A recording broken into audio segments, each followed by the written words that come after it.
Welcome to the Oral History Podcast, featuring stories from the oral history website voicesofoklahoma.com, where Oklahomans have given generously of their time to tell their life stories for present-day listeners and for generations to come. Our entire collection is available on the website voicesofoklahoma.com. Subscribe to be notified of new Oklahoma oral history podcasts. Here's another interesting storyteller from voicesofoklahoma.com.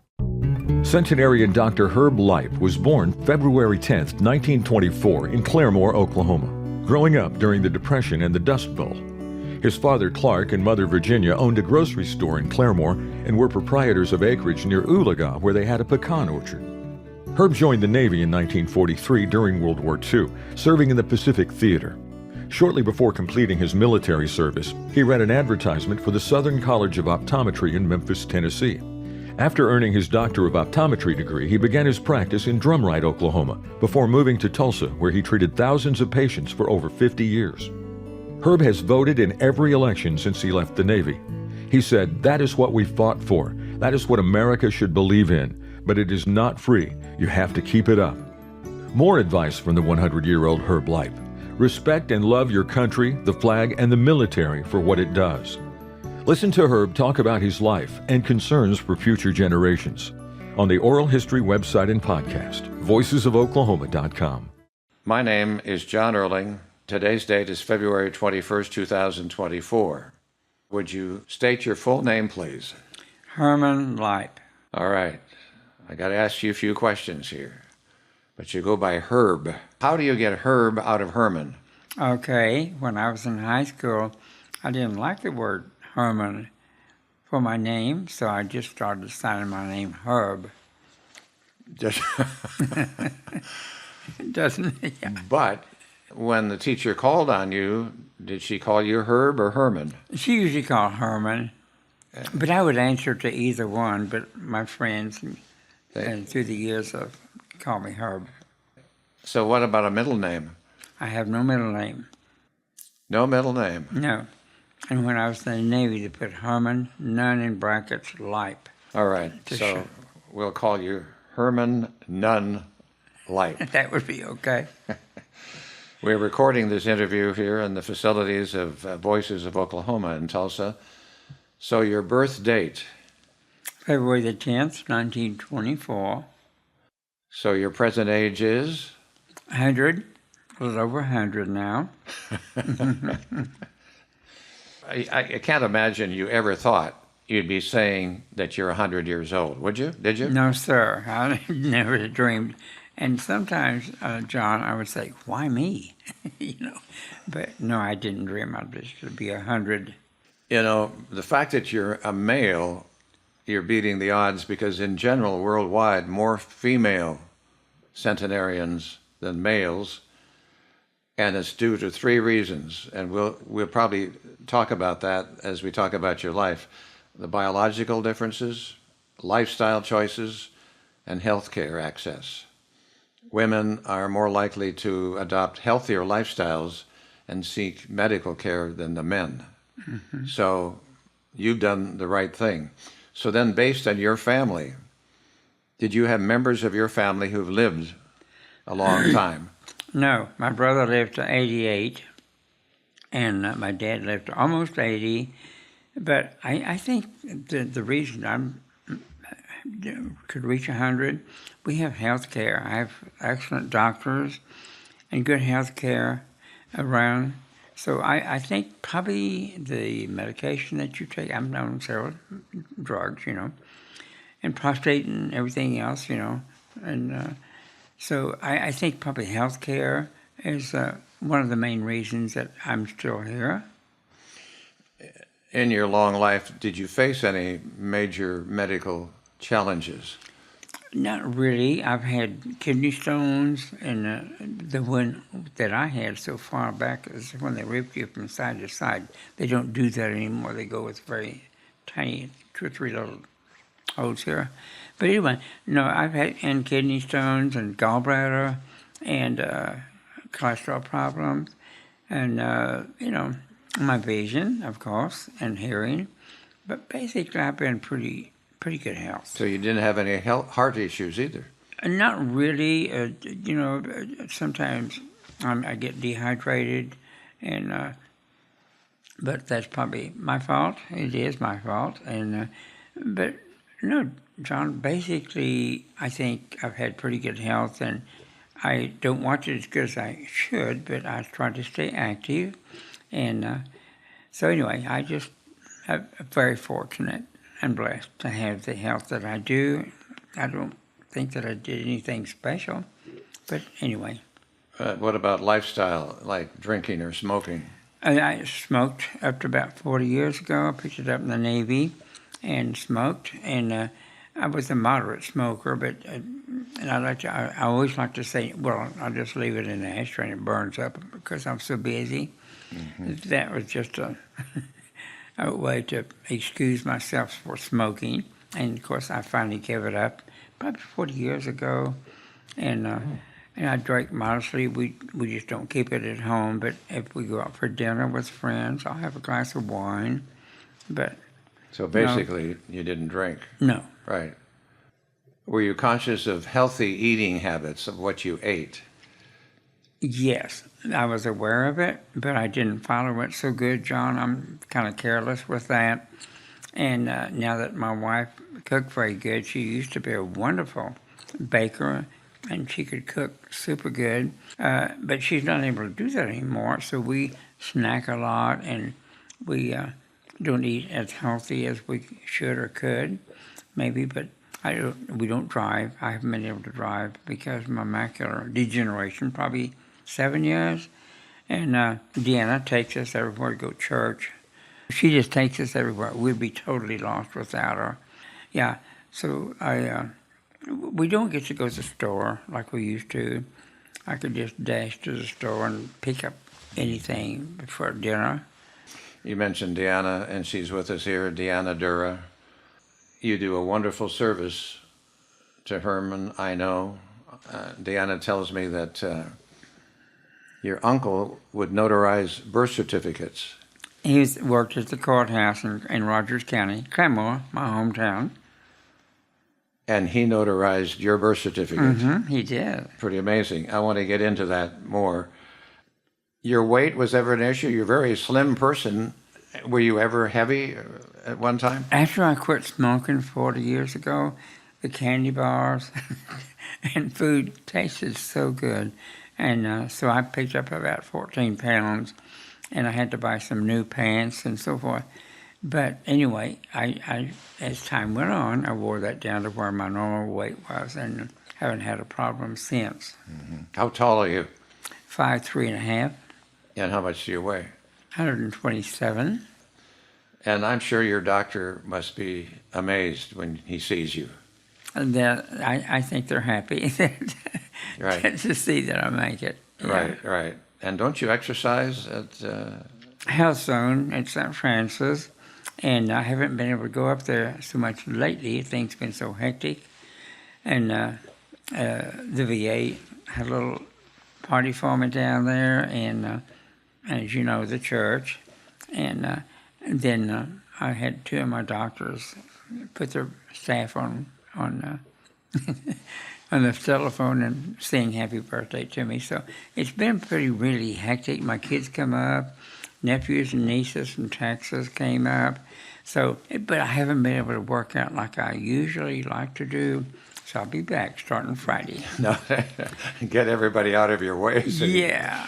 Harvard Avenue Christian Church did throw that party for you. Yes, sir. And they picked you up in a limousine and brought you in, and the big birthday cake with 100 candles, and yes. Then they have a fire extinguisher nearby. And I needed it.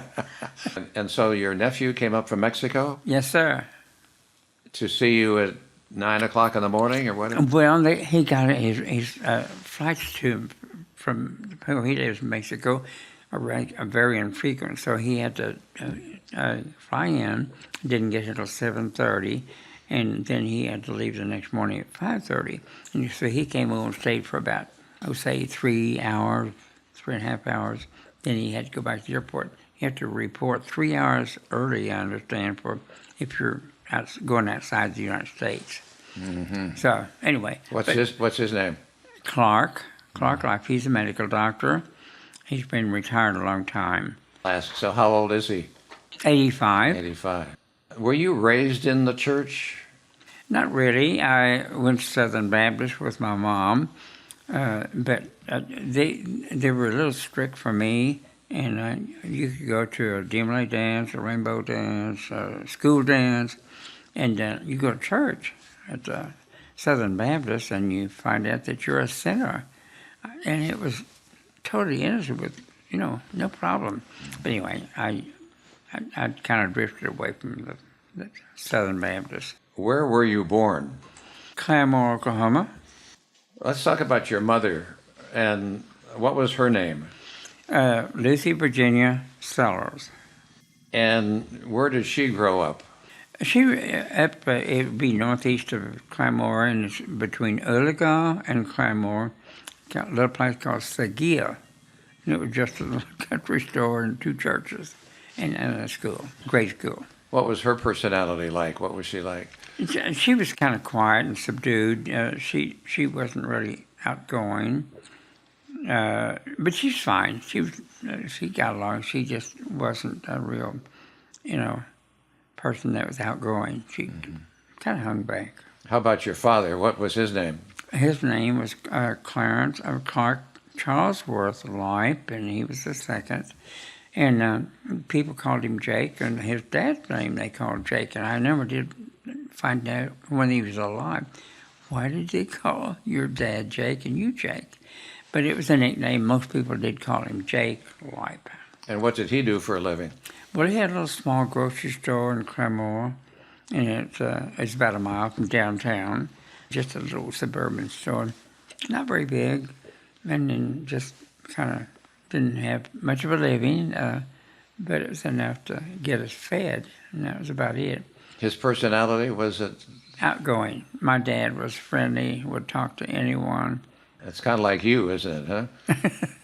Well, maybe, but Dad was, he was born on the Lipe Ranch, which is between Oologah and Claremore there, and he was born and raised there, and so he believed that they raised all their food, and so he believed that you have to have meat in every meal, breakfast, and they always had a big orchard, and so they had their own, they just lived, and then when they had to go to Claremore, they had to do it by buggy, and they had to ford Verdigris River, so it had to be kind of low, and on a real rock bed where they could drive their wagons across.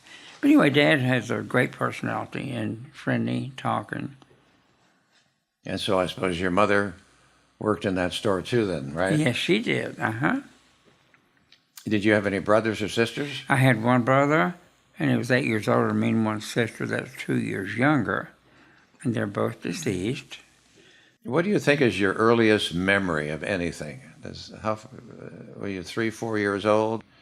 I really don't have much memory about that.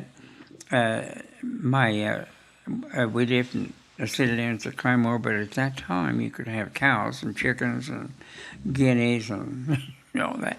So we had 2 cows. My brother went ahead and milked them. And my mother would strain the milk and bottle it in quart bottles, and we'd carry that up to my dad's store and sell it. There was, I guess, almost no rules or regulations.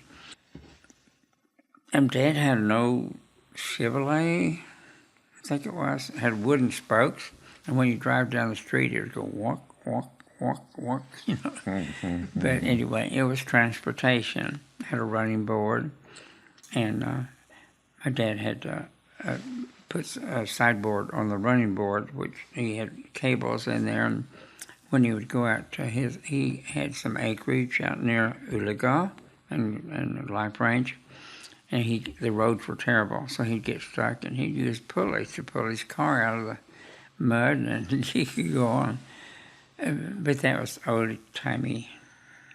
So you remember riding with him and all of that? So did you live in Claremore, and then you had some acreage outside of Claremore? My dad did. Yeah. Yeah. But no, it was just raw acreage, and it had pecan trees on it, and small branch. But it wasn't, there was no house on it or a building. He had an old building to put stuff in, but it was not much. Okay, what about electricity and plumbing and all that? No, none of that out there. It was way out in the country. All right, but living in Claremore, you had electricity. Oh, absolutely. Right. And plumbing and all that. Oh, yes. Right. Right. And you had washing machines and, yes? After a fashion, Well, what does that mean, after a fashion? Well, we had to I had to carry the water in buckets and put it in the washing machine. And then we had 2 tubs. One had bluing water in it, and one had rinsing water in it. So after they come out of the washer, I had to help Mom because she just couldn't do it by herself. And she had ringers on there, and we could plug it in and do the ringers and put the washing from the washing tub through this into the tub that was a rinsing then, and then from the tub you take it to the bluing, which helps with your whites, and keeps them whiter. And then, of course, you go out and hang them on the clothesline. So. They always smelled fresh, didn't they, when you brought them in as they hung out there? So then it must have been a big thing when more modern washing machines came along. Do you remember that? Yes, we did this on the back porch, and I had to empty those 2 tubs by hand. I had to always get, and throw it out in the yard and water the grass. But anyway, audio is much better inside. And that way everything was inside. We didn't have to do it on the back porch. When you got the new washing machine. Yes, sir. Right. Mm-hmm. And then the cars. I remember that old car Dad had. Yeah, what was it? What brand was it? I think it was a Chevrolet. I remember mostly that there was an old used one, and my dad had to use baling wire to go ahead and didn't work the handles, so he had used baling wire to go ahead and close the door after we got in, and so kind of tricky, and it was transportation, not good, but it was certainly transportation. This is during the Depression, John, so in the early 30s, so this was not unusual. Most people were poor, and it was during the Dust Bowl and Depression years, and was not good. Did it affect you much? You had your acreage out there where you could pretty much grow what you wanted to eat. Yeah, but Dad had this little store, and he opened it early and stayed late. So he didn't really try to work that in the sun. Early on, he had a garden at home, but it got to be where he just couldn't do both of them. It was a time of life when there wasn't any grown men. Sometimes would do 10 hours of work for 50 cents, and for $1 you could buy a pack sack full of groceries, nearly, and it was not good. And of course World War II, when they started getting industry, and we had Lend-Lease with Great Britain, and they started up the plants making trucks and tanks and ammunition and so forth. So it kind of brought us out of the Depression totally, and so it was not probably anything we did. It was just happening. But during the Great Depression, of course, a lot of people lost their money and lost their fortune. Mm-hmm. So then, were they able to buy groceries from your father? Well, that's what I said. The grown men would be happy to work, a lot of them, for 50 cents a day. And they could come and buy groceries, but you could buy like 3 cans of corn, green beans, like for 19 cents for 3 cans or something like special. And like bread was like 9 cents a loaf and things like that. In 1929, of course I just have to read about this, I didn't know it, but many people, that's what they call the Black Friday. Yes. They were jumping out of buildings and all because they lost their total fortune just overnight, gone. Yeah. And then, of course, that was the beginning of the Great Depression. And then we had the Dust Bowl on top of that, like 35. Well, pretty much in the 30s, right. Mm-hmm. But you probably didn't feel the effects of the Dust Bowl in Claremore. Oh, I did. Oh, you did? Tell us about that. Well, we had many times you would have to go ahead and put wet towels or wet sheets up in front of the window because the dust would just come. You couldn't even keep it out. Of course, those old houses weren't efficient like today's, right? And the windows leaked and so forth. But they'd get wet. I mean, they'd get dark just from the dust that was in the air. And the Dust Bowl was so bad in places, and that it was dark. You had to turn your lights on to see. It was that thick. So Could you taste it, smell it in the air? yeah, you could. It was like sand, get in your teeth and mouth. So largely it was in the west, but as that wind blew, it did blow over here. Oh, it's eastern Oklahoma too. Right. Right. As long as we're going through that, we have pandemics in the past, but we just recently experienced a pandemic. COVID-19 began in 2020. Did that affect you? Did you ever get sick from it? No, but I did take the first 2 shots, and I'm partying. You know, I'm Cherokee, and so I went to Cherokee Hospital up at Claremore, and my older son had to drive me, of course, and so we got our shots up there. But I did take any of the booster shots. I have a little problem with that, and me and my daughter both got it. My wife was in the hospital, and my 2 sons and my daughter was there, and at the hospital, and so she didn't get it, and my 2 sons didn't get it, but my daughter and I got it. But I didn't hardly notice it. Maybe a little bit tired, but very little. I almost didn't suffer from it at all. Yeah. My daughter was kind of tired for 3 days. Yeah. You said you were Cherokee. How much Cherokee? 1/8. So that comes from your mother or father? My dad's side. So if you're an 8th, were you on the roll then, the Cherokee rolls? Well, my dad was, and of course he has a number. He was on the original Dawes Commission, Rose, so he's a 4th. And my dad was on the roll, and of course I automatically get a number, and my brother and sister did too. Yeah, I don't know if I had to register or not. I think I just called Telequal and told him my dad's number. I knew my dad's number on the Dawes Commission Road. And so then, of course, I got a number, and then I got my kids' numbers later in life. And so, yeah. So you were able to get the benefits that they provide. Yes, sir. Because of that. Well, And I tried back in the 80s to get some benefits for my kids. 2 of them went to OSU, and 1 of them went to John Brown University in Arkansas. And there was not much benefits to be had then for students, you know. And I didn't ask. I said, I am asking nothing from me, but I have students in college, and would they be eligible for benefits? And so that didn't work for them, and I didn't ask for anything. But of course, there was a $2,000, I think, or 2, 3, 4 years ago that they got it too, and so did I. But that's about it for me. Remind everybody as they listen that you are 100 years old. Nobody would, just listening to you, would ever imagine that. But I'm here, and Deanna is here to verify it as well. It's been notarized. Growing up in Claremore, Will Rogers certainly had a meaning to you, and the Lipe Ranch and the Doggone Ranch, which was Will Rogers' dad's ranch, they're probably 10 miles apart, something like that. So Will Rogers is actually a second cousin of mine. My Uncle Clint, who was killed on a horse fell on him, herding cattle.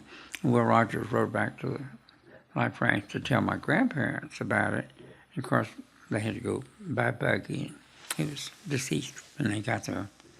But that was Will Rogers, and of course I never knew him. And my dad used to tell us that we were related, but I don't think my dad knew that we were second cousins. So your second cousin Of Will Rogers. Mm-hmm. Right. So then I understand they did the genealogy of you, and he's actually second cousin twice removed. I really don't know about Yeah. that. I don't keep up with it, and it doesn't matter. He was killed in 1935, you know, in the plane crash with he and Willie Post in Point Barrow, Alaska. So, you know, I was so young at 35, you know, I didn't really keep up with anything to do with Will Rogers or much of anything else.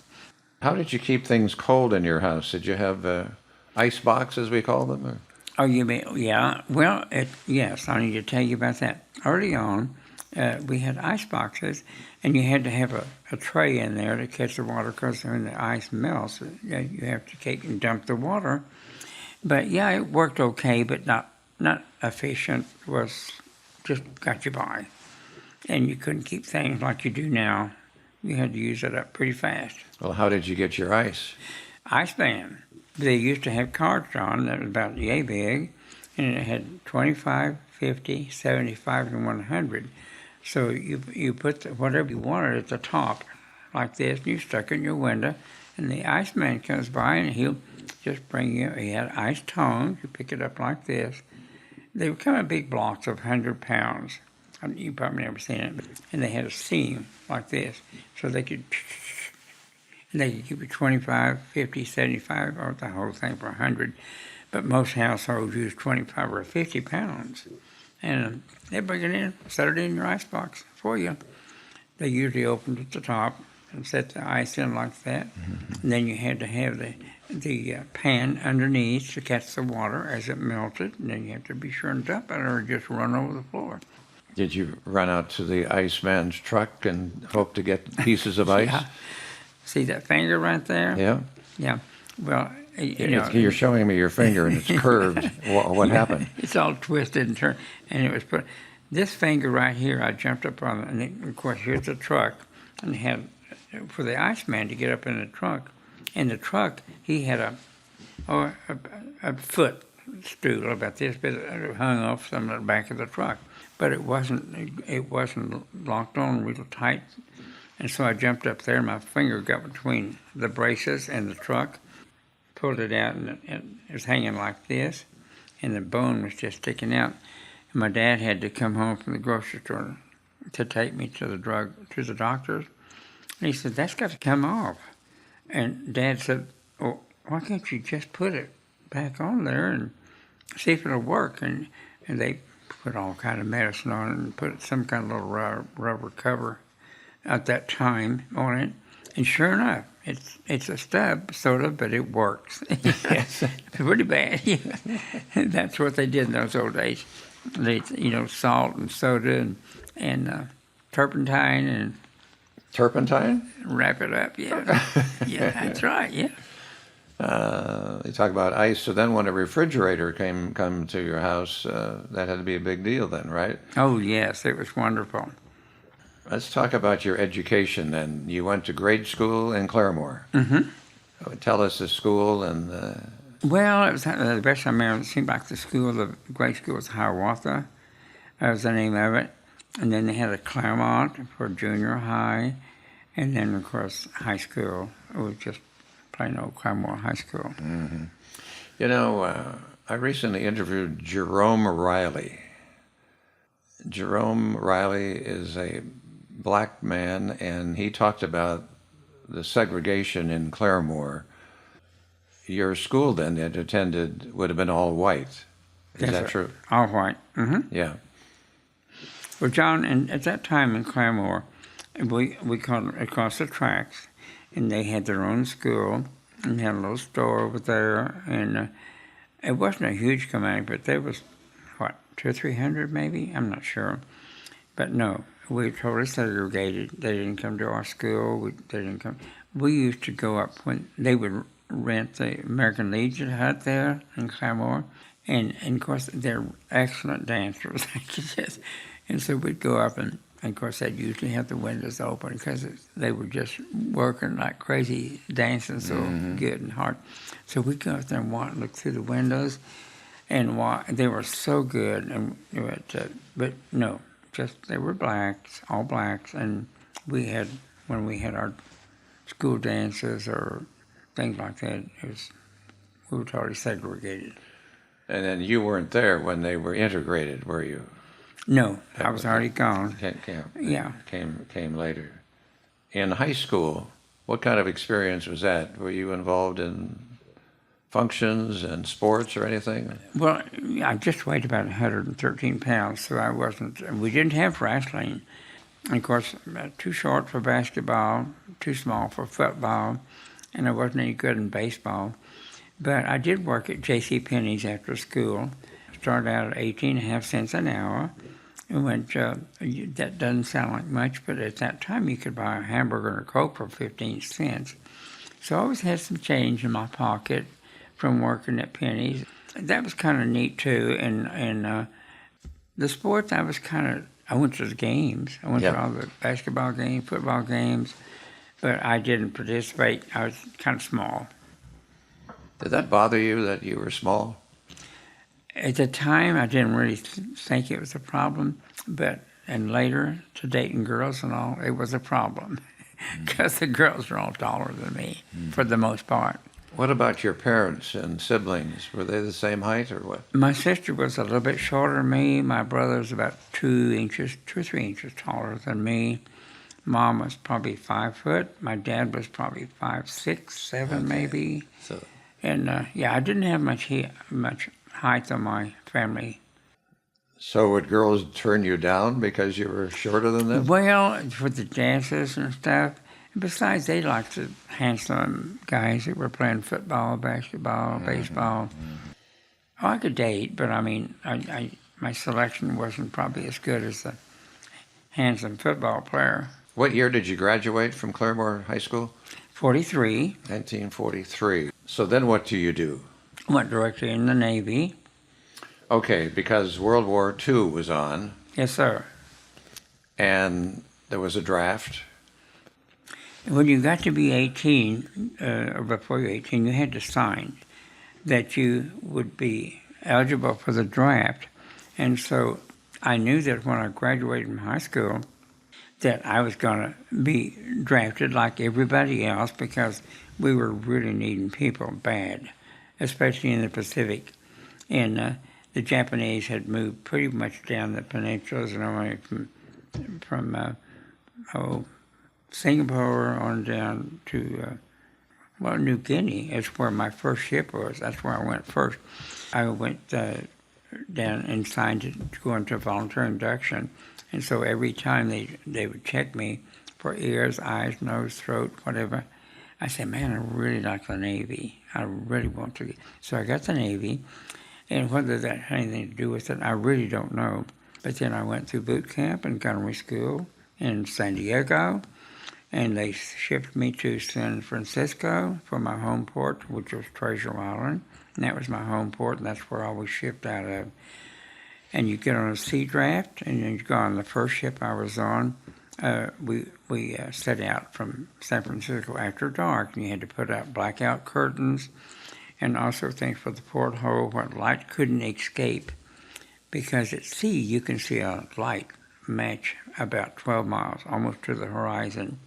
I'd never been to sea before except that little bit out of San Diego, there, no gunboat from World War I, just to give you a little experience there about sea.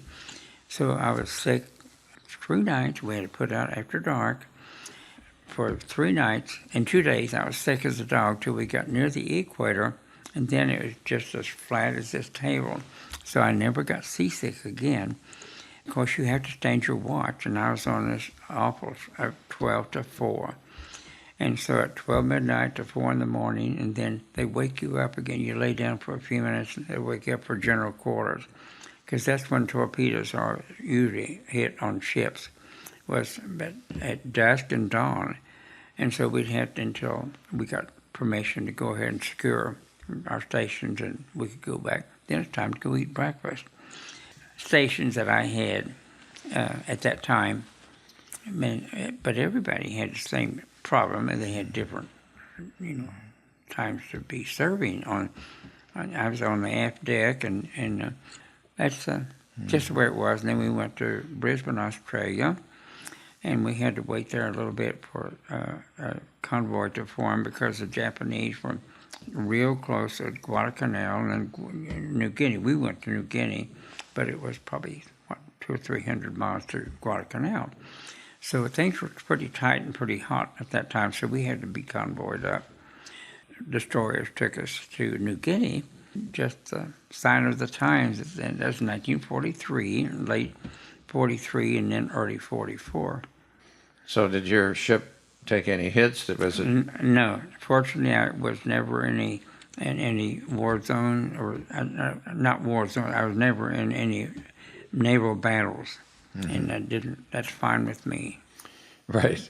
Yeah. So, of course, Pearl Harbor, the Japanese came into World War II, December 7th, 1941. You would have been about 17 years old. Do you remember that day? Not really so much. I never heard of Pearl Harbor. I mean, I was just a kid. Like I said, go to all the football games, the basketball games, and I worked a little bit at Penny's. It didn't mean much to me at that time, but as time went on, it certainly did. Of course, I had a lot of friends that went. In Claremore, Oklahoma, we have a football field named Lanto Field, and Norman Lanto was one grade behind me, and his brother was about 2 or 3 grades behind me. So they were older than me, but both of them were lost in Normandy. They weren't in the Pacific. They were in the European theater. We have Lanto Field named after the 2 Lanto boys that were killed. Say that last name again. Lanto. Lanto. Mm-hmm. Right. So you were in for 43 and 44. Mm-hmm. Got out. And, well, actually, it was 46 because I was in Anahuac, which is just short of Guam, in the far Pacific, Western Pacific. And at that time, as you probably know, you had to have points.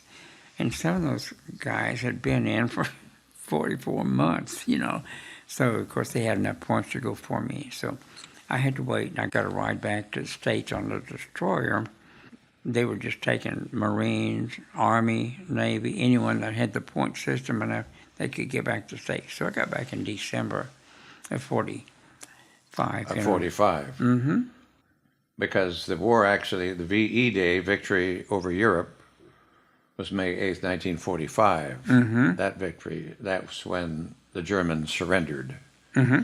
And then the Japanese surrendered later. In August. In that same year. How many years? 2.5 years? I was there in 33 months. The music you may have remembered back in the 20s and 30s. Talk about that. Was that important to you? Did you like to listen to music? Not the 20s, but the 30s, late 30s, of course, I was getting into the big band sound.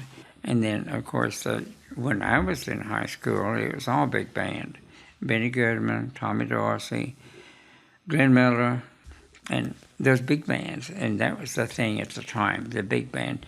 Now, before that, during my brother's time, they were sort of like Guy Lombardo and his Royal Canadians, I think is what they called it. Mm-hmm. But it was a little bit different sound, and then they had the big band in my time, which I enjoyed. Did they have a dance pavilion in Claremore? Did any big bands and famous ones ever come and play in Claremore? No, too small. Did you ever make trips to Tulsa to see things? Yes. That's what you had. I saw Glenn Miller in Tulsa. That's when they had a place out there in the West Tulsa. It's Crystal City, but that used to be an amusement park with a big old bandstand. That's where Glenn Miller played.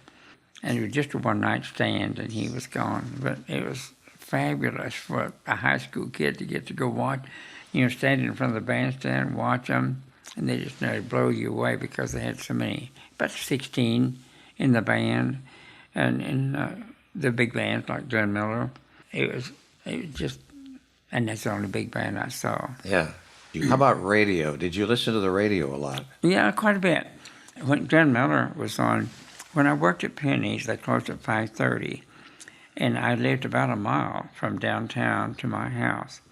And Glenn Miller come on at 5:45 for Chesterfield, and so he was on just for 15 minutes. So if I could cut through football fields to run home, I could almost get home in time to hear Glenn Miller and 15 minutes of his music. But yeah, that was kind of dumb, but I really enjoyed Glenn Miller best of all. Then Benny Goodman and Tommy Dorsey and Jimmy Dorsey. I liked him best. Did you have a record player and buy his records? Somewhat. I didn't have a lot of pocket money, so I listened to mostly music on the radio. That's the reason I would run home to hear that sound, that Chesterfield program for 15 minutes. How about radio programs like Amos and Andy and Fibber McGee and Molly? Did you listen? Sure. We used to listen to those at night. Yeah. Do you remember listening to Joe Louis boxing matches? Joe Louis and Jimmy Braddock. Jimmy Braddock was in there. Max Baer was in there. Yep. But Joe Louis had the title for the longest period, and then he went in the Army too. Yeah. In 1942 or so. But you remember listening to his boxing matches? Oh, big time. Everybody would gather around to listen to the prize fight, especially heavyweight. Franklin Delano Roosevelt, you probably heard him and his fireside chats. Yes, and especially after Pearl Harbor. I had never heard the word before, at least it didn't register to me when he got on the radio and talked about the dastardly attack with the Japanese, the sneak attack with the Japanese at Pearl Harbor. And of course, I didn't know where Pearl Harbor was either. Yeah. But, oh yeah, I remember that. He had such a great manner of speaking, didn't he, Franklin Roosevelt? He did. And he didn't like for people to know that he was handicapped or he had polio, and he had to be helped to the stand, and he would just stand up there like he was normal, but he had to use a wheelchair. And his little dog, Fowler, it was the sign of the times, and he was already elected, I think, for the fourth time, and as you know, we can only be elected twice now. But he didn't get to serve any time because he died in Warm Springs, Georgia, I think. Were your parents politically involved? So, like FDR, did they like him? He was a Democrat or, Republican? Well, my dad was Democrat. My mom was a Republican. He was like all presidents. He was a little bit pro, a little bit con. Looking back on, I probably have some qualms with that, with him, but he served in a time that was a very difficult time, and he did some good things, like he did the Lend-Lease program with Britain, saying 1939. They were being attacked by Hitler. All of Europe was, and especially Great Britain. And Great Britain was, across the channel. So Hitler decided he was going to go ahead and attack, Great Britain. So he was taking an awful beating in the air because they had the Spitfire, a most wonderful fighter plane, and they were shooting down a lot of the bombers that Hitler was sending over. So Hitler couldn't really, finally though, he called off the invasion of Great Britain, and it was a good thing because the Brits had been making Spitfire planes as fast as they were losing too, as well as the Germans, but they were shooting down the German planes like crazy. And so they called it the Battle of Britain, I believe. Hitler called it off then, and they did try to invade across the channel. And it's probably good they didn't, but the Brits were running out of Spitfire planes too to fight them. Also part of history, yeah. Yes, and you've got such a great memory to remember all that. Do you remember when television came to your home or into your community? Well, the first time I remember, I was in Memphis, Tennessee, say 47, in Southern College of Optometry, and the first time I ever saw one, it was in a drugstore window, and there was a whole bunch of us standing, probably about that big. We were all looking through the window thinking, I can't believe that. And it was a program, maybe a radio program we'd heard on the radio. There it was live. And, of course, from that, they just get bigger and bigger and bigger. You remember what year that was about? 47, 48. I'm not sure. So after high school, then you went into the military that you talked about, into the Navy. When you came out of the Navy, what did you do then? Well, when I come out of the Navy, they had a program where all the veterans could go ahead. The GI Bill? Well, yeah, a little bit before that, you could get paid for doing nothing. And so I think you had to go to the courthouse and register. But for a few weeks or months, you got a check. And so I partied a lot, drank a lot. We had a big dance place over at Pryor, which is 18 miles away from Claremore. And, and finally, after about 3 months, this is not for me. I drank all I want to and partied as much as I want to. And my brother was working over at Spartan Aircraft, which at this time, they were making trailers. After the war was over, no need to do war stuff. They were making trailers, house trailers. My brother worked over there, and he said, they're hiring. I said, okay. So I went over and hired until I could get in high school. I'll tell you about that in a minute. So I worked over there for about 3 months or so at Spartan Aircraft. And then when school started, high school, I meant to tell you, when I went and got registered down to Southern College of Optometry, I got a letter from the dean and said, after looking at your transcripts, and they were terrible, we suggest you go to a junior college before you ever get here.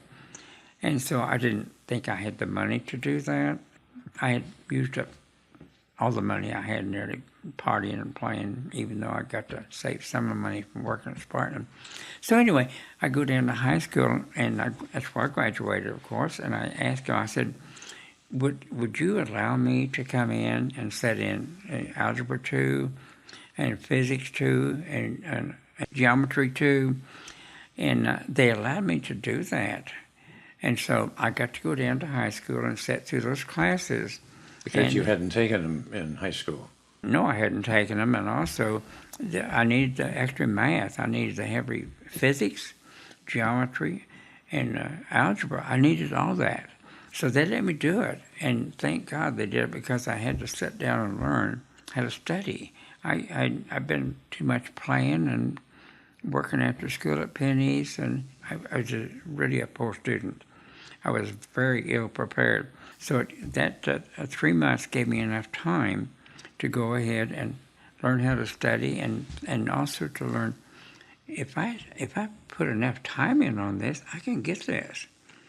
But it doesn't come easy, and so when I got in college, so many of the guys had been pilots and stuff like that in college, and that they were much more advanced than me, and so I had to put in a lot more time studying and being prepared. I never flunked a course in college. I never made the honor roll either. Okay, what college did you go to? Southern College of Optometry in Memphis, Tennessee. Okay. But I just want to, again, once you came out of the military, they actually gave you checks to live on for... Yeah. How long would they allow that to go on? It just several months. It wasn't... Because they knew that you'd be grounded beyond the ground. You had nothing going for you yet. They just wanted to help you out with those checks. Yeah, pretty much let you get transposed from military to civilian life, and then kind of get yourself prepared a little bit. And then most of the GIs at this time, John, that come by, regardless of service you were in, Navy, Army, Marines, whatever, that they come back and all they really wanted to do is get a good job or go to college, for the most part. And some of them wanted to get married and have families.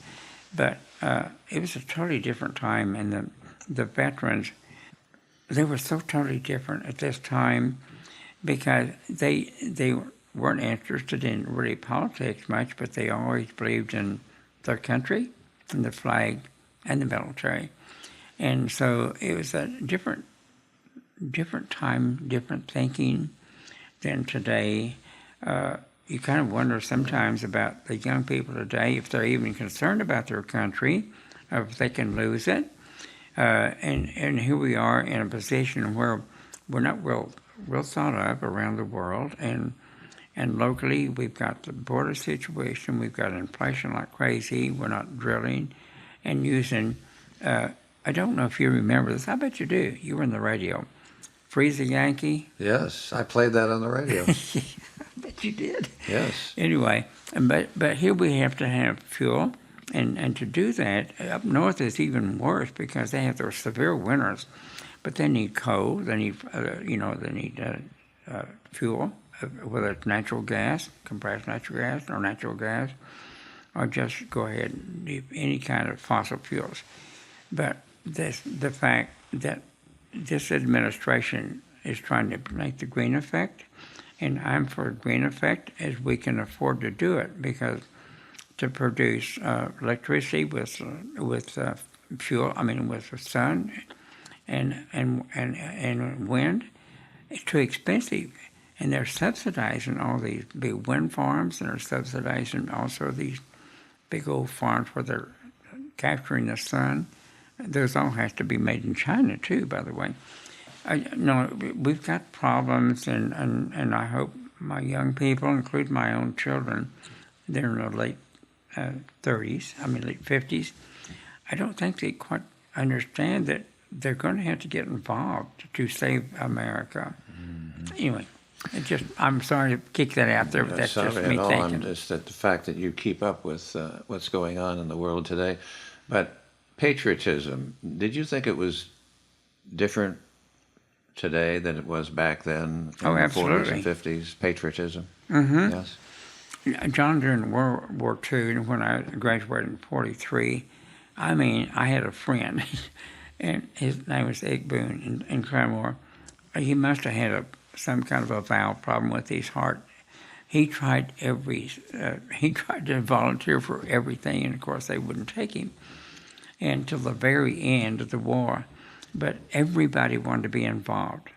The people that worked in the factories, and the people at home. That's where so many of the women started working in factories, and it was totally different. Everybody wanted to help. We wanted to beat, and we did beat. We beat Hitler. We beat the Japanese. There was rationing. Oh, absolutely. Sugar, shoes, the things that were real short and hard, like sugar and stuff like that. We had so many. We wound up, I think, with about 14 million people in uniform by the end of the war. And so we needed a lot of production just to go to the military. So, yeah, they had shoes that were rationed. You could buy maybe one pair a year. And sugar, I don't remember how they rationed that. Coffee and things like I didn't drink coffee then, but... Nylons, I think, women's nylons? That went out. They couldn't have it. They couldn't have them anymore, The technology of today, when computers came along, did you start using computers? I really didn't. I had them for the office, but I always regret that I didn't have them sit down with me for maybe 20 or 30 minutes every week or two and teach me more about this, because I didn't in college. I didn't have a typewriter. I couldn't afford one or couldn't get one. So I never kept up with I had typing just 1 year in high school. I didn't keep up with it, but in my office, I always had computers. But the girls are so fast and so good, they could do it twice as good, and I felt like I'm more capable of doing what I was trained to do, and that's checking eyes and things of that nature. So I didn't really keep up with it, and I'm sorry I didn't. You wanted to go to optometry school. Mm-hmm. Where does that come from? Why? Well, okay. Actually, the war was over, and we were in WWII, which, like I said, it's short of Guam, and the Philippines, way out in Western Pacific, and it's past the international date line. You could get, and they had these LCIs that would come out in the bay. We were anchored out in the bay. We had already secured all the guns and put cosmoline grease, that's heavy grease, cosmoline grease on them, and made tarpaulins out of canvas to cover them, to keep them from getting rusty. Took all the ammunition and took it out and dropped it in the middle of the bay. And so we were secured, so we didn't have much to do except gangplank watch every other day for 4 hours. And so we could go ahead and wait for these LCIs to pick us out once a day and then take us into the shore, and we could go to a Quonset hut there. There's a Red Cross, and we could pick up I could, and I guess other people did too. I'd pick up an armload of newspapers and take them back to ship with me because we had so little to do, and I'd read these newspapers, and I ran across a optometric college in Chicago, I think it was, Illinois. And I thought, that would be nice. So I wrote a letter to my mother, and I said, call Dr. Bishop and ask him if he might help me see about getting into college. I didn't know where they were. And Southern College of Optometry in Memphis was the only one in the whole South. There wasn't any Birmingham like there is now, Houston, two in Florida. They're all over the place. He didn't respond. He didn't help me. I still kept the thought in mind that, by the way, my mom wrote me a letter and said, what are you going to do after the war was over? And in effect, she said, you don't know nothing. I said, what are you going to do with your life? That's what it was that old newspaper I got a hold of that gave me the thought, and I thought, I think that's what I'd like to do. You saw the ad, and that just thought... Something to do with optometric college and... Right. Because you had never thought about what you're going to do before that, but that was it turned on the brain turned on to that. Yes, But you needed to go to college before optometry school. No. Oh, okay, all right. Yeah, all right. And the students today can't believe it, and they said, "What?" And at the time, you could just go for 4 years of optometric college. But now you have to have a bachelor's, then you go to Memphis, or you can go to Houston, you can go to Claremore, and you go for 3 years. So it's 7 years now. So then you went to the name of that school again, optometry school? Southern College of Optometry in Memphis. You went there. Mm-hmm. And did you take to it right away? You thought, this is really what I want to do? No, I was desperate. I thought, I don't want, my dad had that little store. It wouldn't hardly support him and Mom. And I darn sure didn't want to go back to Penny's, even though I worked there. And it was fine. I had pocket change all the time and didn't have to ask my dad for much of money for help. And then in 1942, between my junior and senior year, we had the Oklahoma Ordnance worked over at Choteau, Oklahoma, Choteau Pryor, and so they were hiring, and I had a chance to go to work, and I did work for the summer of 42, and I was making 60 cents an hour, and I thought I was rich. Working what? Doing what? I was in the shoe department. Everybody had to wear safety shoes, and if you worked there in the powder plant, or if you worked in there were two different sections, powder plant and another section of the huge operation over at Choteau. Tell me what the huge operation was. What was it? Mostly making powder. DuPont. They were probably making other emanations too, but black powder for one of them. And what was that used for? For shells. I worked there until school started, and I had to quit. Right. So then back to when you're actually doing the studying for optometry, you said you felt desperate because you didn't want to go back, and you thought, no, I got to study this, I've got to learn this if I want to come out of not working for J.C. Penney. Right. Right. And so did the study come easy for you? Did you enjoy it? Well, it wasn't easy, but the thing that was nice about it, John, was I knew also that I wasn't dumb, but you had to put your time in. So if you study hard enough on whatever subject, and certainly some of the subjects were more difficult than others, but I had to put my time in. And every student has to do that probably, but some people are more adept at studies and retention than me.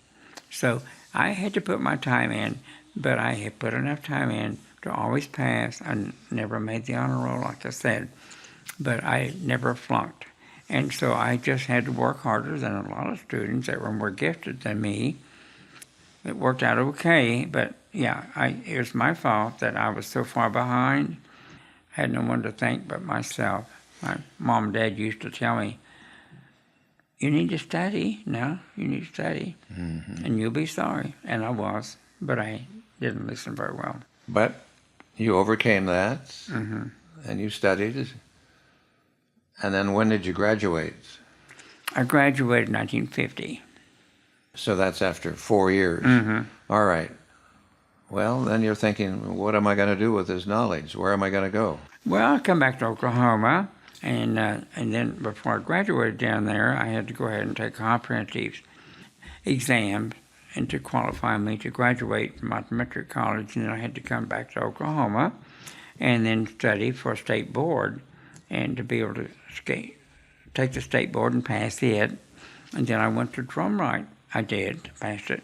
Went to Drumright for a few years. And Drumright was an old drying up oil production town. Had huge production there back through the years, but they lost their refinery, Tidewater, and then lost their refinery, and so things were going downhill a bit. So I moved to Tulsa, and been here since 1975. I've been in Tulsa. Did you start your practice here in your own practice? You started. Oh yeah, solo. Where was your office? Well, it was in the West Side, and my offices for several years in Crystal City, and then I bought a place up on South 33rd, and was there for several years. And then I moved to the shopping center, Chevy Chase, I guess it is, and then I was there for about a couple of years, a year or two. Then I moved down to London South, which is just at 5909 South Lewis. Mm-hmm. In calling you an eye doctor, what type are we talking about? John, there's two types, and of course the ophthalmologist is the surgeon. He does surgery and all kind of treatments and so forth. The optometrist does most everything else, and many times they will go ahead and pick up something and refer it to an ophthalmologist who has to do that if it's surgery, like glaucoma, and like, get your cataracts. There's other type of blepharitis and things that has to be done by an ophthalmologist. Yeah, ophthalmology and optometric. So you then were... I was an optometric. Or optometrist. Yes, sir. Right. Mm-hmm. Right. Then we need to go back and talk to you about, you met somebody special along the way, somebody very special to you that lives with you today. And what is her name? Donna, Mary Donna. Mary Donna? Mm-hmm. You have a nickname for her? Duana. Duana. Yeah. Only one. Duana. Yeah. So tell me how you two met. Well, I had this tall friend. I was single, and I used what they called the Hangover Square. It was a big complex like this. And one of the girls that lived there, young ladies that lived there, was named Joanne. And so she had a friend named Joanne. We had a pool out in the middle of the complex. And so I had met both of them out there. And so Joanne and Donna worked together. And she was about 6. No, she wasn't quite 6, but she was maybe 5'10", a lot taller than me. But we'd go have coffee together, and she said, I have a friend I want you to meet. So she told Donna, she said, I've got this friend, and he's about your big, and he's about as ornery as you are, and I want you to meet him. And so that's how I met Donna. We dated for about 2 years and then got married.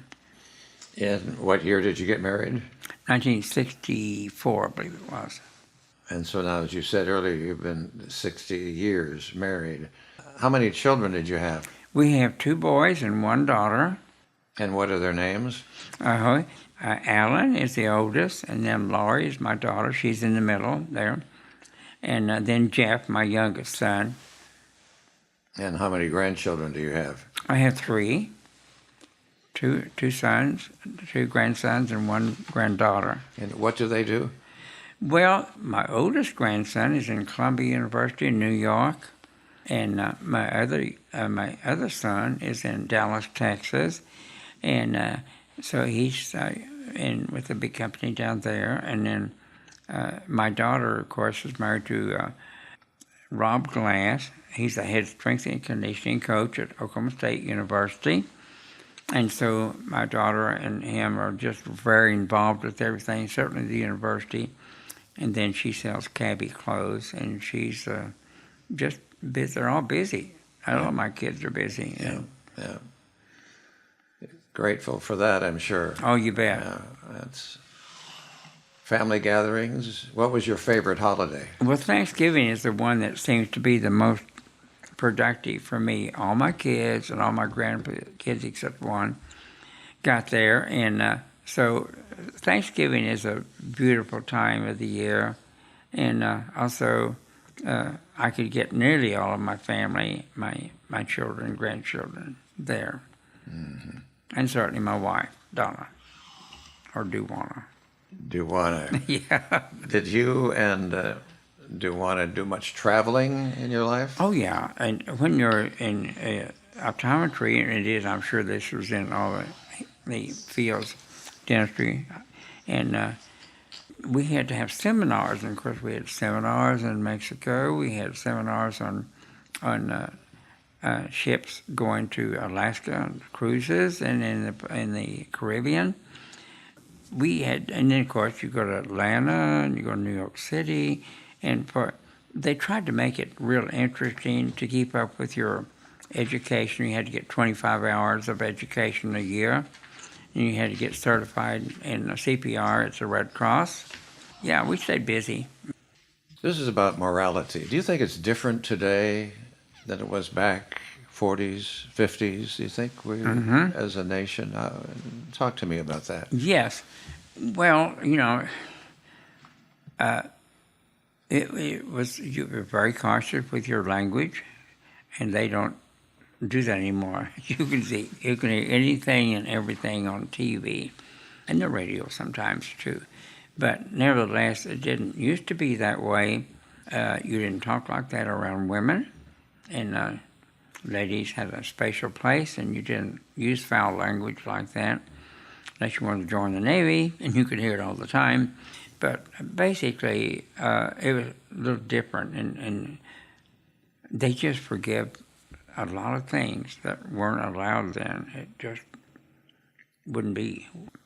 Yeah, the morality is totally different, I think, in my opinion. I think it's good for you to say that, because we've gotten so used to drifting to where we are that we have to stop and think of the way it was. So I'm glad I asked you that question.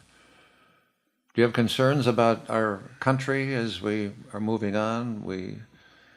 Democracy, we're talking a lot about democracy these days because of the elections and all. What are your thoughts about that? Well, John, if you just, and I know you probably study this better than me, but our forefathers set the Bill of Rights up and all the other stuff that would be so good for us to live by and go by. Whether you're Republican, Democrat, Independent, and it wouldn't matter. But you didn't just try to do your best to hurt America, and you didn't try to keep feeding the difference between the blacks and the whites and the Latinos and the Latins. You just you didn't. They didn't mean for that to happen. They didn't mean for that to be a problem. In other words, sure, you can be a little bit biased. We all are. And even in my optometry field, I had bias. There was a lot of guys that I say, "Oh yeah, hi, how you doing?" But I didn't want to hang around them, and so that means I'm prejudiced to some degree. But they're fanning the breeze or fanning the flames all the time. It seems like to make it worse, but a division between the races in America, and our forefathers wouldn't have liked that, and it wasn't mean to set up the way they set it up, the Bill of Rights and the other things that we have on paper that shouldn't be, isn't meant to be. Some of your proudest accomplishments, what would you say? Well, I'm very proud of my family, my 3 children, and my wife is not Indian, and of course I'm, like I told you, an 8th Cherokee. And she said, "I wish I was Indian." I said, "Well, we had 3 little Indians. So anyway, yeah, and the fact that I have my wife and my children and my grandchildren, that's probably my greatest accomplishment. But it was nice to be serving my country. It was nice to go to college and graduate. It was nice to be in practice for so many years without a problem with, my health and everything. Nothing kept me from going to work. And so I've just been so fortunate, and I believe in my country, I believe in the flag, I believe in the military, and I would wish for America to be more like it was when I was growing up than it is today. And I'm so concerned that my young people aren't sincere enough to think that they could lose their country and to go into maybe socialism first, and then socialism to me is a gateway to communism, and you're losing a little bit of your freedom as time wears away, and it seems so slight at the time, but when you add it up through the years, it's a lot. Yeah. I think you've already alluded to this, things you wish you had done differently in your life, and was probably studying and back then. Anything else that you had any regrets? That's the main thing. I regret that I wasn't a better student. I love history. I just love it. But I didn't care much for it in school. And I think that sometimes your instructors and your teachers sometimes deal more about date. If they just tell you a bit more about the geography and maybe what the people were thinking at the time this happened or this happened. History, it can be so interesting. Wish I'd been a better student and things like that. And there's other things. I can't pull up anything right now, but... How do you think you have changed? Here you are 100. Since even you were 60 years old or 70, that you have changed maybe the way you think, maybe sensitivities and all. Did that change for you over the years? Maybe not much. I've got a hard head, John, so I haven't changed much. I would like to believe that I think that you need to do right, and you hope that people will treat you right, and you should treat them right. And I just think basically it's kind of like that. You should be kind and considerate of your fellow man, and you hope that they'll be the same to you. Okay, did you always think that way, even when you were 30 years old? Probably I didn't give it that much thought at the time. Right. No, I probably didn't think that way. I mean, not that I didn't think that way. I just, I was busy. I was single in my early 30s, and so I wasn't really that. And see, that's the advantage of being able to live a longer life, is that you got to be more sensitive, maybe more willing to help people as you grew older. Yes. Right.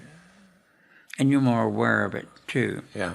Willing to help, but you're also more aware. Whereas you used to think you're busy running here and there, doing different things, so you didn't really spend that much time thinking about it. Right. And, I think that's probably true. So how do you occupy your time these days? Well, of course, my wife, Duana, that is, and I also call her Donna Marie. But anyway, right.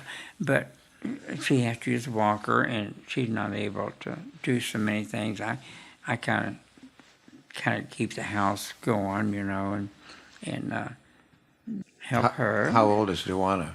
She's 10 years younger than me, so she's 90. She will be 90 next month. Just think how fortunate that the two of you are still alive at this age. Mm-hmm. And she's 90. She's a young chick. Yeah, I like to tell this too. When people ask me, I said, well, we make it work. We're sort of like a teamwork. I said, I can't see the TV. And I said, okay, what does that say? And she read it to me, what's on TV, the screen, even though I got a big one. And she read it to me, and then I can just jump up since I'm still, mobile. I can still jump up and go get her a glass of tea. So I said, we have a teamwork, we make it work. Okay, you references to your eyes right now. What is it you have with your eyes? Macular degeneration. Right, and how much can you see? Oh, I'm probably down to big letters like this. I have electronic magnifier at home. It's got a screen about this big, and so I can push things under there and I can dial it up big enough to read it. But if it wasn't for that, I couldn't see any of that stuff. None. Absolutely none. We're sitting across the table here. You can see me full. I can see you full, right. But I can't see facial features and things. And I can see this mic here, and I see this bottle of water. This is a beautiful thing. I don't know what it is. It's pretty. But anyway, but I don't see details, and I just can't read. Yeah. Isn't it interesting that you, an eye doctor, would come with this? There's two kinds, John, in macular degeneration. They have the dry kind and the wet kind. And the wet kind, sometimes they can go ahead and give you shots of Avastin into the globe itself, and I've taken them many shots like that. But you have 10 retinal layers, histological layers in the retina back here. And so when you have leakage back there, whether it might be blood or just body fluid, it shouldn't be there because it makes your retina pucker right there, and then of course you have distorted vision. So they have two kinds. The dry kind can do nothing, absolutely nothing. If they can catch this fluid leakage back into the retinal layers early enough, they can give you a shot of Avastin into your globe there and keep it dried up.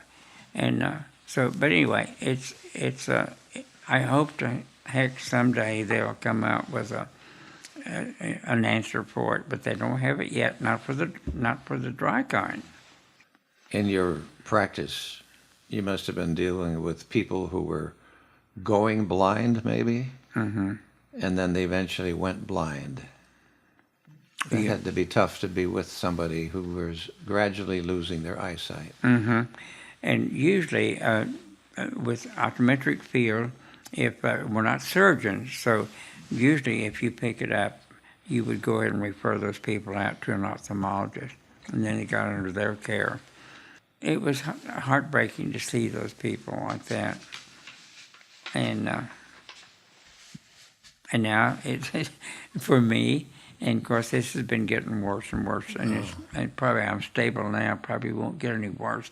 I'm as bad as I need to be, but I get around the house. I know where all the plugs are and all the light switches. I know where the carpet ends and the tile begins, so I'm not stumbling around. I don't know where things are. But when I'm out, and Deanna will give me her arm, new places to go, and I don't see the curbs and the rough places. I have to sometimes be really careful that I don't fall, because I know that my age, I wouldn't heal well with bone structure being broken. Right. And so I hear from people much younger than you who have knee replacements, they have hip problems. You never had any of that? No. No hip problems and no replacement for knees. All original parts. Yeah. You have all original parts. Uh-huh. Isn't that fortunate? My gosh. Oh, my. Because, John, I do say this sometimes to myself. Why me, God? I mean, I haven't lost my brother at 88, my sister. She had a cerebral hemorrhage. That was probably caused by her husband. That's a totally different story. But nevertheless, she died at 48. But anyway, it's not my family line to live like this long. And I do attribute a lot of it to the good health care you get today that they didn't used to have.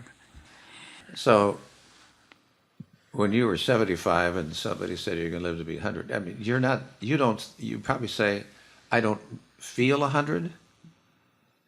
Do you feel 100 years old?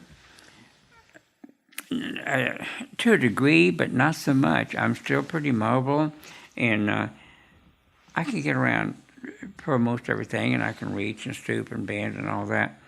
But I know that I'm limited, and I have to make room to be that. And there's things that I don't dare do, and sometimes I have to back up against the wall to be sure, and just be steady myself. And I also catch a hold of the desk and walk with it sometimes, and I didn't used to ever have to do that. I could stand for an hour by myself. I sat down more than I used to. But yeah, I'm limited to some degree, but basically I do most everything. So you've accepted all this. You're not Yes. fighting it. You're just accepting it. This is the way it is. I'm just living with it, and thank you, God, I can still do what I can do, and I can still manage for me and Donna. So anyway, yeah. You know, I think another thing is attitude. You seem, as I talk to you here for an hour and a half or so, that you have such a positive attitude, and that has to go a long way as well. And so people will say that you don't say anything negative about anybody.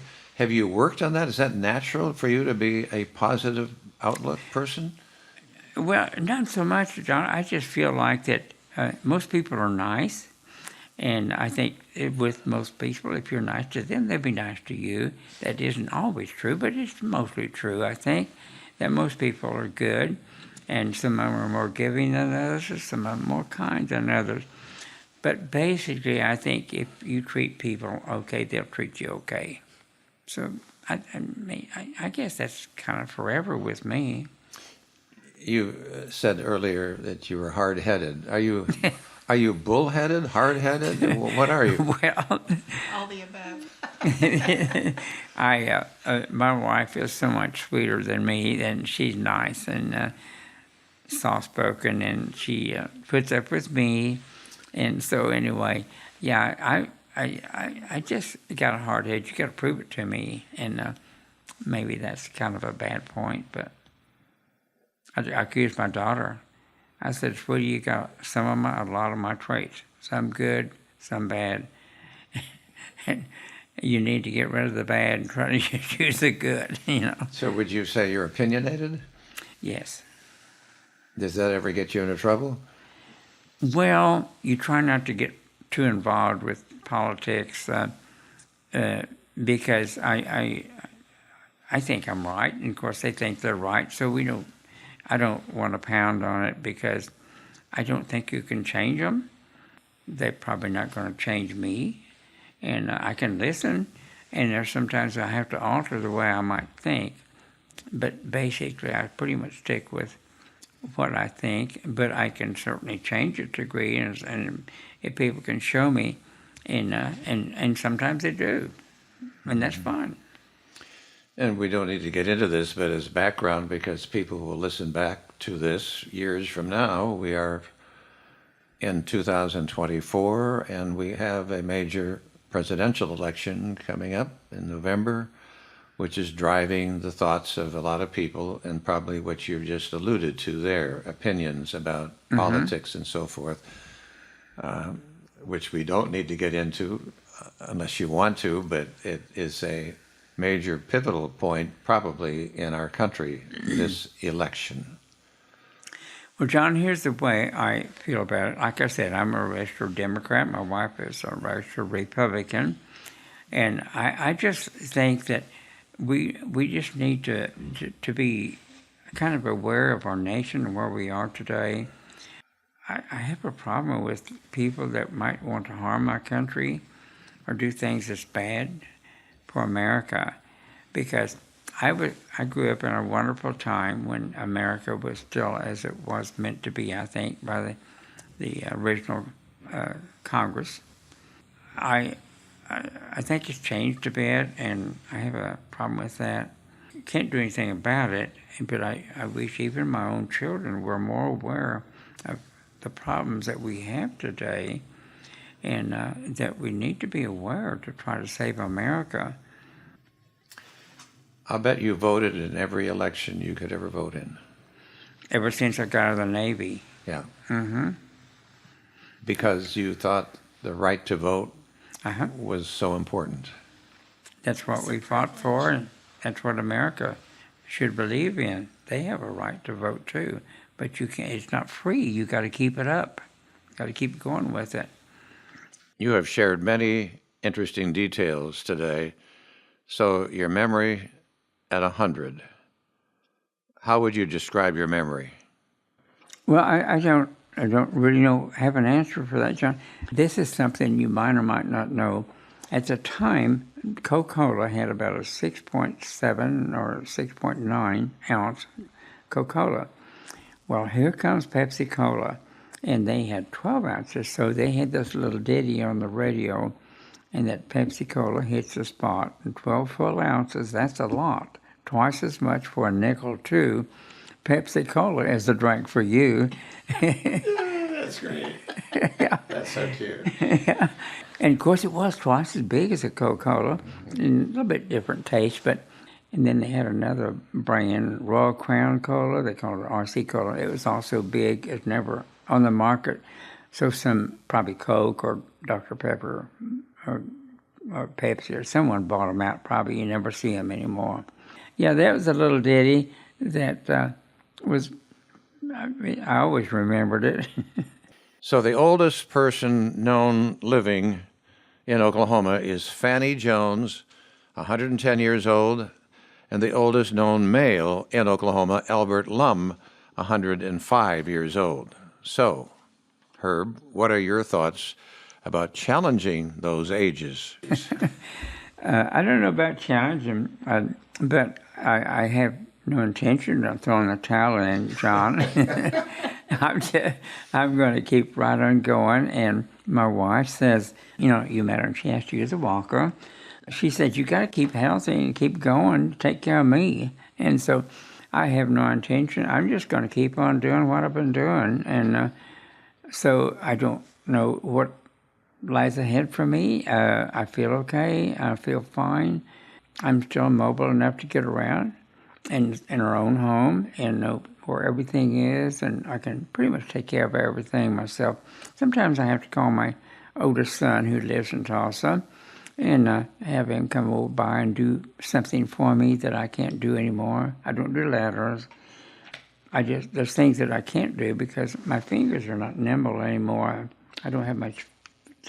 I can't even button my cuff on this side, but I can do these. I can do this one. Right. I'm limited to some degree, but I'm not handicapped. I'm okay. Well, you are not, for sure.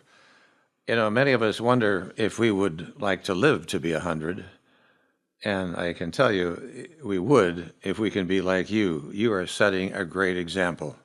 Well, thank you, John. That's very kind. Well, I just want you to know how much I've enjoyed talking with you and how much respect I have for you to be able to talk to you at 100, to be as clear-headed as you are. You're very articulate. But to have you and add this to as a great honor to list you, and so that many people listening to you will say, I need to learn something from him. This website is used a lot by students and educators and all. And when I put this up there, learn from a centenarian. What can you learn? They're going to learn from you, Herman. Well, thank you, sir. You're certainly welcome. So thank you. I enjoyed this very much. Thank you, John. You've been very kind, and I appreciate you. And I listened to you for years on KRMG. Yep. I knew you were from North Dakota. Yes. And you come down to Tulsa. Yes. And we still get to keep you here in Tulsa. Have you enjoyed living in Oklahoma? Oh, yes. This is, you talk about God and directing your life. I was directed here. There's no question about that. Mm-hmm. Yes, this is home, and I feel very fortunate. We both feel fortunate, don't we? Yes, absolutely. Yeah. Uh-huh. Thank you, Herb. You bet. You have been listening to the Voices of Oklahoma podcast. Stories taken from the oral history website, voicesofoklahoma.com. At the website, you will discover an array of storytellers. Many you will know. Some will be new to you, but all will be worth your time. This work depends on listeners like you, who are interested in learning about the great people of Oklahoma. Our website provides an opportunity to donate to this 501c3 project, which preserves Oklahoma history, one voice at a time. voicesofoklahoma.com.